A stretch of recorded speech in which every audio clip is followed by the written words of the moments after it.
We have confirmed the aircraft that attacked our base belonged to the major rebel organization, A World with No Boundaries.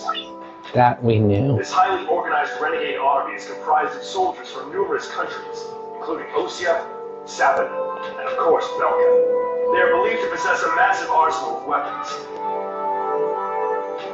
The coup forces are gathered at Mud, in northern Belka, where they've confiscated the Avalon Dam facility from the Belkan army. Uh-oh. What's worse, we've discovered that this facility houses an experimental V2 weapon. That's not good. Unfortunately, it took us a long amount of time to uncover this information due to the facility's location beneath the dam's waters. Proceed immediately to Avalon and destroy the V2 weapon. Note that B-7R blocks your route to Belay Air Base to Mud. You will most likely encounter fierce resistance from the crew forces of both B-7R and Mud. Remember to be prepared for attacks from land, air, or elsewhere.